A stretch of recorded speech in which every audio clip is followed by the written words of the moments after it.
Oke, baik. Assalamualaikum warahmatullahi wabarakatuh. Ini akan kita mulai presentasi di pertemuan ke-8 tentang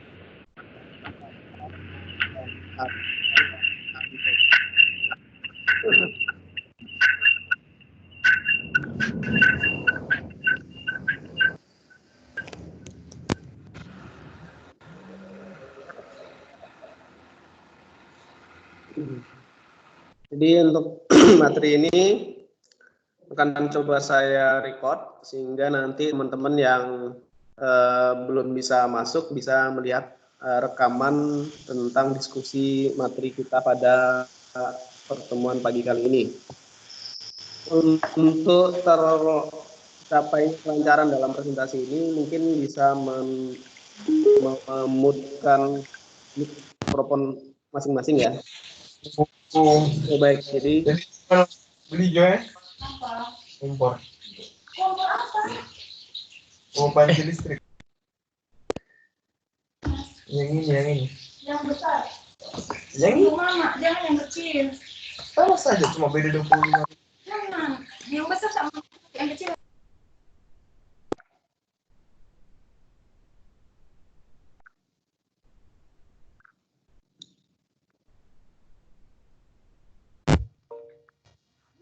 Oke, manajemen. Apa itu manajemen? Mungkin kita mendengar istilah manajemen.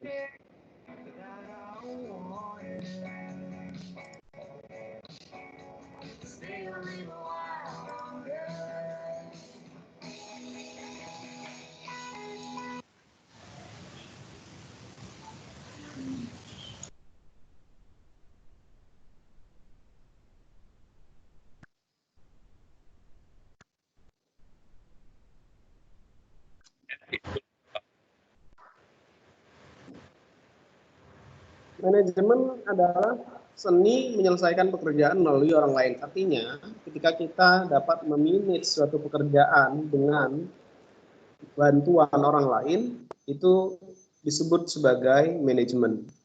Maka si Ricky W. Griffin mendefinisikan bahwa manajemen itu adalah sebuah proses perencanaan, pengorganisasian, pengkoordinasian, dan pengontrolan sumber daya untuk mencapai sasaran secara efektif dan efisien. Efektif dalam hal ini apa? Efektif berarti bahwa tujuan dapat dicapai sesuai dengan perencanaan. Artinya, untuk mencapai tujuan tersebut harus dibuat sebuah plan di dalam pengelolaan manajemen. Efisien maksudnya apa? Bahwa tugas yang ada tadi dapat dilaksanakan secara benar, terorganisir, dan sesuai dengan jadwal. Maka ketika kita mengerjakan suatu pekerjaan sesuai dengan plan yang sudah kita rencanakan, sehingga pekerjaan itu dapat terlaksana dengan baik, maka hal itu sudah dilakukan penyelesaian pekerjaan dengan manajemen yang baik. Secara nggak langsung PUPR juga saat ini masih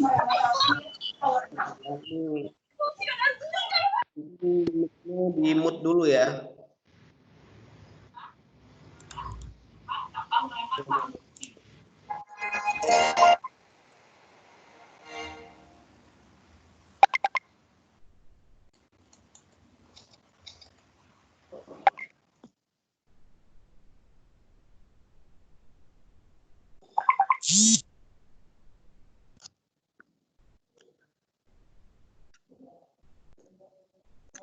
Oke, nah lantas dari makna manajemen, apa sih fungsi manajemen? Ada 5 fungsi dari manajemen. Pertama apa? Planning, merencanakan. Organizing, mengatur. Staffing, melakukan penempatan. Directing, dan controlling, mengontrol. Kelima ini adalah fungsi manajemen yang diutarakan di dalam bukunya Imam Soeharto di dalam Ilmu Manajemen Project. Nah, masing-masing tersebut apa? Planning, merencanakan. Apa itu? Proses untuk menentukan tujuan dari perusahaan atau organisasi dalam bentuk visi dan misi baik jangka panjang dan jangka pendek. Maka tak heran kan di dalam setiap organisasi tentu ada visi dan misi. Bahkan kita di dalam keorganisasian himpunan pun juga ada visi dan misi. Nah, itu merupakan salah satu bentuk planning atau perencanaan agar tercapainya tujuan dari suatu organisasi. Kemudian fungsi manajemen yang kedua adalah organizing atau mengkoordinasi. Tujuannya apa? Ya, mengkoordinasi, mengatur orang-orang yang ada di dalam organisasi atau perusahaan tersebut. Supaya apa? Supaya mereka dapat menjalankan peran dan fungsinya masing-masing dengan maksimal. Istilahnya apa? The right man in the right place. Maka nggak heran kan kalau misalkan di dalam keorganisasian itu ada staff-staff, gitu kan? Ada bidang-bidang, misalnya bidang pendidikan, bidang litbang. Itu adalah fungsinya apa? Agar dapat mengatur orang-orang sesuai dengan fungsi dan tugasnya masing-masing. Staffing ini ya tidak jauh berbeda dengan organizing. Staffing penempatan. Namun staffing ini mungkin lebih luas, kalau organizing lebih dalam kepada manajemen sumber daya manusia, sedangkan staffing juga bisa kepada alat-alat atau peralatan yang ada di dalam suatu organisasi. Maka peralatan penempatan, inventarisasi yang dimiliki di perusahaan itu bisa dikelompokkan sesuai dengan fungsinya. Misalnya,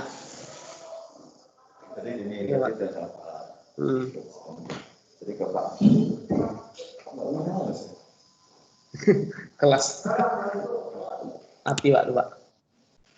Kayak gitu ya. Jadi sesuai dengan peralatan dan fungsinya masing-masing.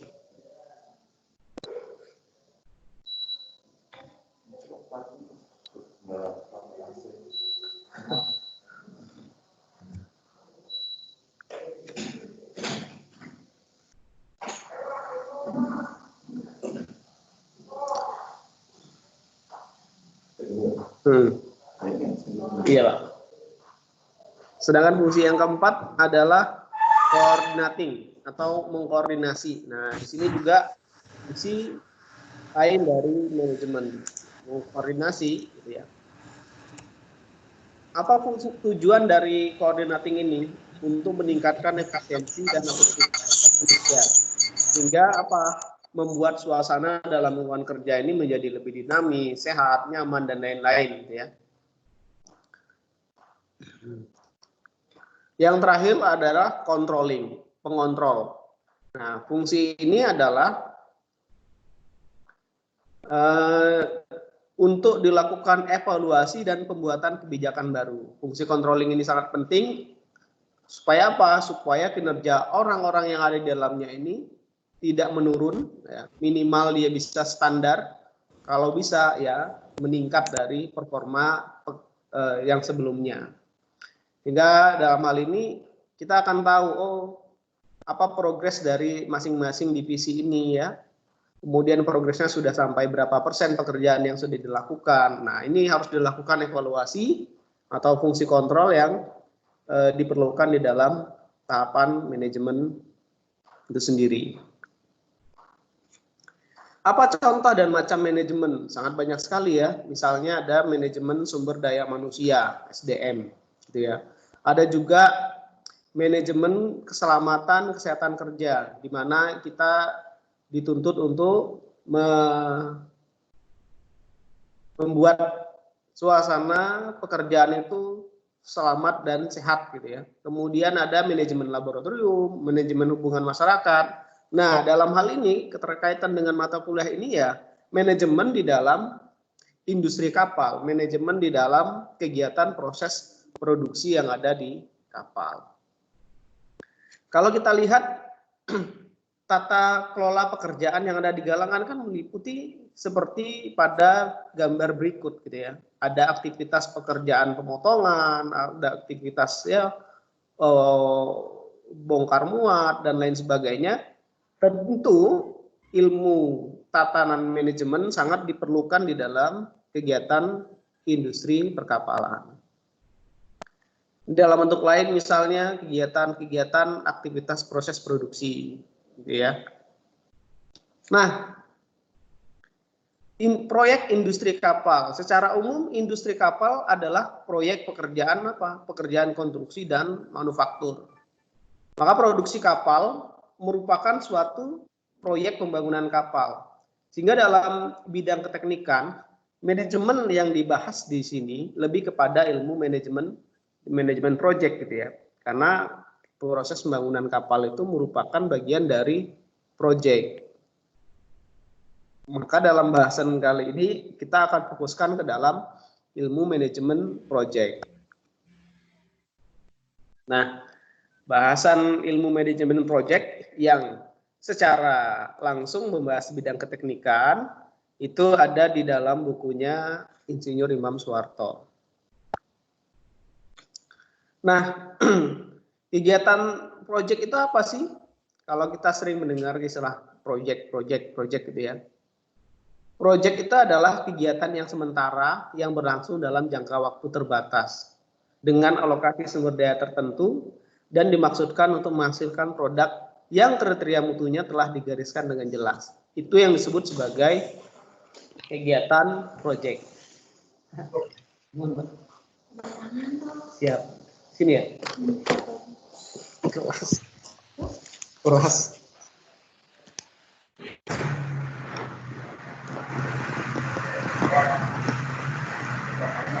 Iya, Pak.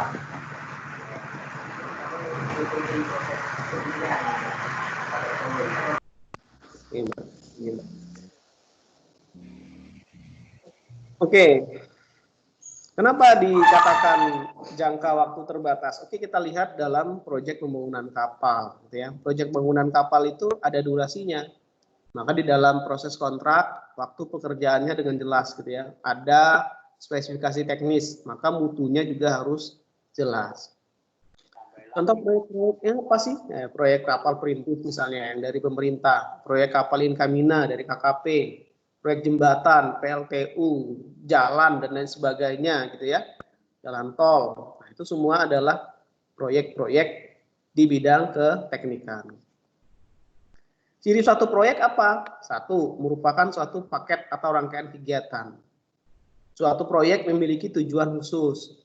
Jumlah biaya sudah ditentukan, ada plafon gitu ya. Jangka waktu pelaksanaan sudah pasti terbatas, ada rentang waktunya gitu ya.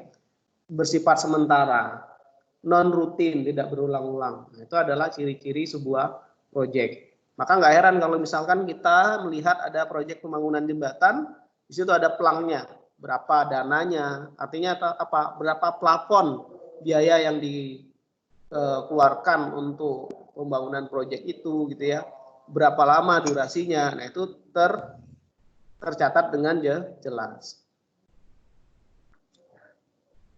Kriteria sebuah proyek supaya berhasil, maka proyek ini apa?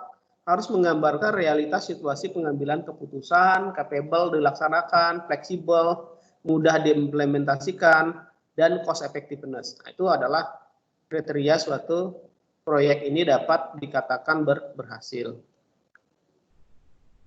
Nah, mungkin pernah kita lihat proyek-proyek yang dikucurkan dari pemerintah kita, misalnya ada proyek pembangunan kapal perintis misalnya, Sabuk Nusantara. Kemudian ada proyek revitalisasi jembatan dan lain sebagainya gitu ya. Proyek PLTU. Nah, ini adalah contoh-contoh proyek yang sering kita lihat di negara kita. Maka sasaran sebuah proyek dan ada 3 kendala.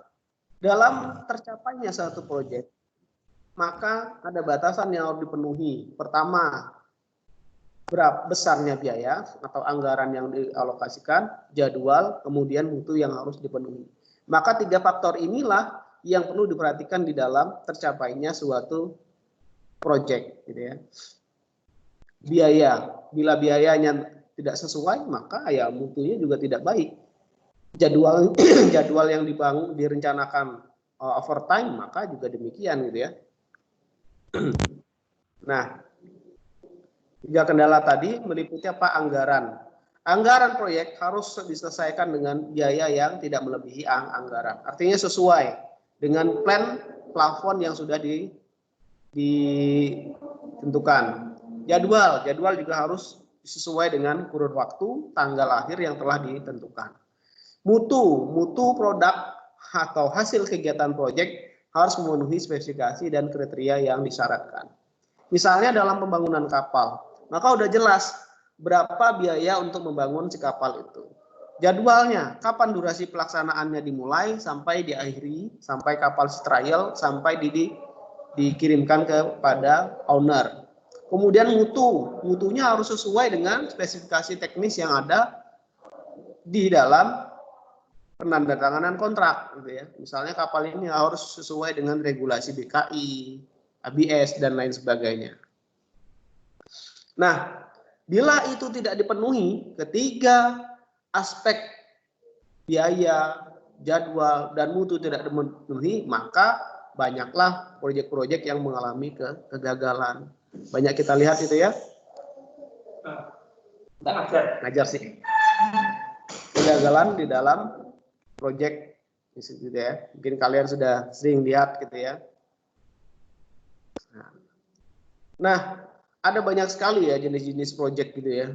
Ada 5 macam proyek, ada proyek engineering, proyek manufaktur, proyek penelitian, proyek pelayanan, proyek kapital. Mungkin yang akan kita bahas ini adalah proyek engineering konstruksi atau proyek manufaktur. Jadi proyek itu tidak sama dengan program. Program, misalnya pemerintah punya program di bawahnya adalah proyek. Proyek apa? Proyek adalah paket atau rangkaian kegiatan yang merupakan bagian dari program, berlangsung dalam jangka waktu yang ditentukan atau terbatas dengan alokasi sumber daya tertentu untuk mencapai sasaran yang telah ditetapkan. Misalnya program Jokowi misalnya memiliki program untuk pemerataan ekonomi. Maka untuk pemerataan ekonomi dia membuat proyek. Proyeknya apa? Proyeknya dia membuat kapal tol laut misalnya. Nah, itu adalah salah satu pembeda program dan proyek.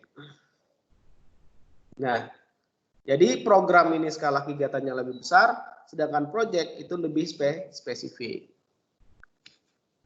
Jadi proyek itu di mana? Proyek itu setelah ada program, proyek, baru adanya kegiatan. Ya. Bagaimana timbulnya suatu proyek? Pertama, adanya rencana dari pemerintah, gitu ya. Misalnya, contohnya proyek pembangunan prasarana, jembatan, bendungan dan lain-lain, gitu ya. Proyek tol laut, nah, itu kan adanya rencana atau program pemerintah untuk pemerataan ekonomi di wilayah pulau-pulau terkecil, misalnya kan, dibuatlah proyek pembangunan tol laut.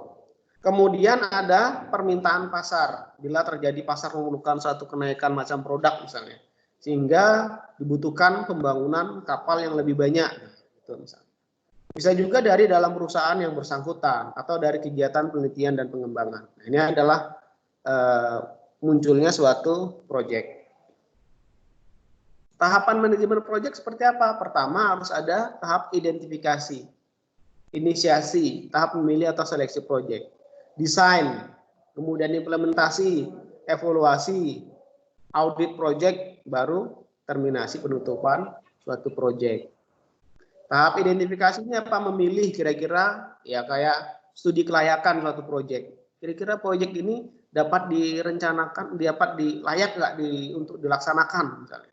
Baru kemudian dibuat desainnya, plannya, perencanaan, pendanaan, penganggaran, baru kemudian implementasi suatu proyek, kemudian dilakukan evaluasi, audit, kemudian penutupan suatu proyek. Nah ini ya, ada perencanaan, pelaksanaan, kemudian output. Dari perencanaan, pelaksanaan, tentu harus dilakukan evaluasi.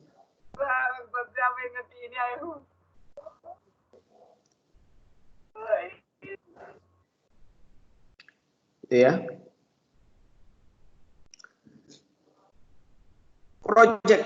Proyek di sini merupakan alternatif investasi gitu ya. Karena apa? Karena berkaitan dengan penggunaan modal. Tentunya apa? Mengharapkan keuntungan benefit. Maka nggak heran kalau misalkan ada orang menanamkan investasi di dalam pelaksanaan kegiatan proyek. Tentunya proyek ini harus benefit. Investasi itu apa? Penanaman modal, penggunaan sumber daya, sumber yang diharapkan atau memberikan imbalan menguntungkan di masa yang akan datang. Nah, itu tadi ya. Kemudian profesi dan area ilmu manajemen proyek. Untuk masuk ke dalam bahasan ini, mungkin kita harus paham dulu sebenarnya manajemen proyek itu timbul dasarnya seperti apa, gitu ya. Nah, ini dengan semakin meluasnya aplikasi manajemen proyek di dalam usaha industri, maka timbulnya pemikiran standarisasi dan kodifikasi yang berkaitan dengan profesi seorang manajemen proyek ini. Tujuannya apa? Untuk memudahkan pelaku usaha yang hendak menungguni profesi manajemen proyek, juga pemakai jasa manajemen proyek. Ya. Maka seorang tim pro atau pimpinan proyek dan timnya harus memiliki latar belakang pendidikan yang cukup sebelum mengelola sebuah proyek. Maka nggak heran kalau misalkan di dalam pelaksanaan tender, maka mengharuskan seseorang tersebut memiliki kualifikasi sebagai seorang manajemen proyek, manajer proyek. Gitu ya. Setiap orang yang dapat menjadi pimpinan proyek dengan latar yang berbeda, sehingga perlu adanya standar dan kodifikasi yang memberikan batasan perihal manajemen proyek itu, gitu ya. Karena jadi ada keseragaman ilmu di dalam manajemen proyek ini, gitu ya. Karena apa? Orang yang menjadi manajer dalam kegiatan proyek tidak mesti orang yang berlatar belakang pendidikan engineering. Mungkin bisa jadi berlatar belakang pendidikan yang beragam. Sehingga dengan demikian perlu adanya standarisasi ilmu yang menyepakati di dalam area ilmu manajemen proyek itu. Nah,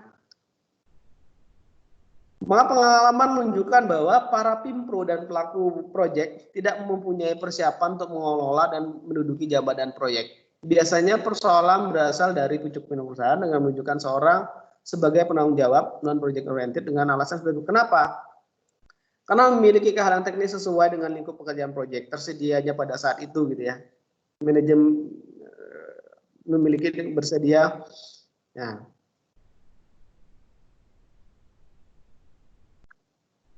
Nah,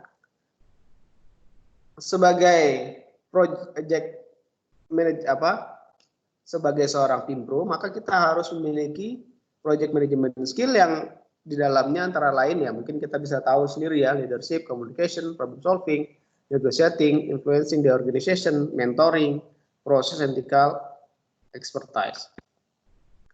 Nah, di dalam manajemen proyek, karena manajemen proyek sebagai sebuah profesi, ya, profesi itu apa? Kejuruan yang melakukan pendidikan dan latihan serta melibatkan kecakapan intelektual, maka harus ada bentuk pengakuan masyarakat atas profesi tersebut. Dalam bentuk apa? Dalam bentuk license.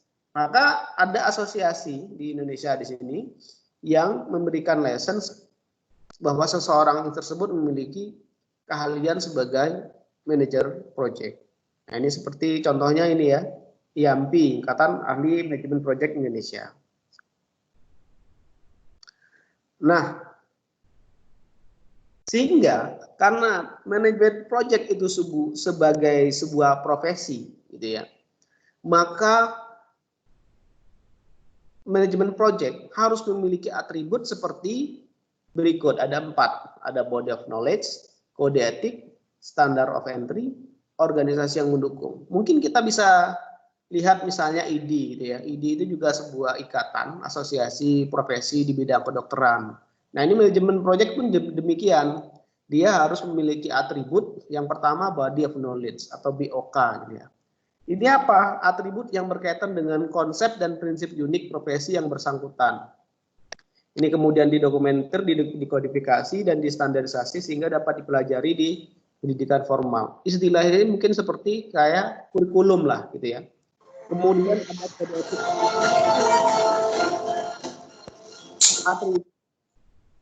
Atribut yang umumnya dimiliki oleh semua profesi pasti punya kode etik lah ya. Kemudian standar of entry, standar masukannya seperti apa? Misalnya minimum dia harus sarjana, memiliki latar pendidikan apa dan lain sebagainya, atau dilakukan dengan uji atau tes. Kemudian ada organisasi yang mendukung. Nah, ini adalah atribut sebuah profesi. Nah, konsep manajemen project oleh Project Management Institute. Dulu, Project Management Institute sudah ada di Amerika sejak tahun 1981. Kemudian mereka melakukan evaluasi terhadap evaluasi kira-kira body of knowledge-nya itu seperti apa, gitu ya. Sehingga akhirnya dikemukakanlah namanya PMBOK, Project Management Body of Knowledge, yang berlaku untuk semua jenis project, dengan pengertian bahwa penerapannya harus disesuaikan dengan jenis ataupun ukuran project yang bersangkutan. Sehingga PMBOK inilah yang menjadi dasar kesepakatan di dalam sebuah keprofesian manajemen project. Apa saja PMBOK ini? Nah, ini dia.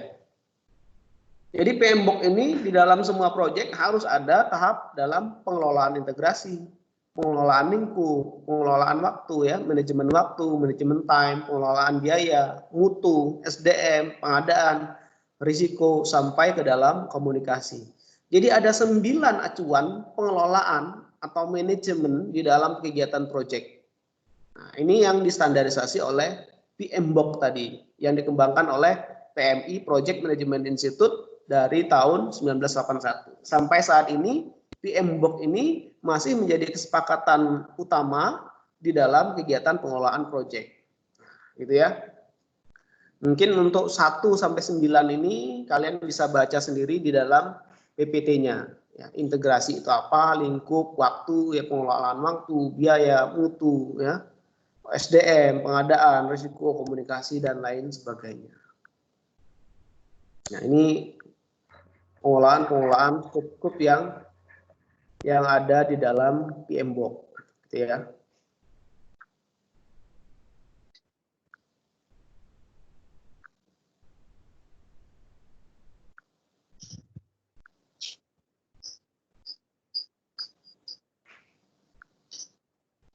Nah, ini kesimpulannya apa materi kita pada siang kali ini?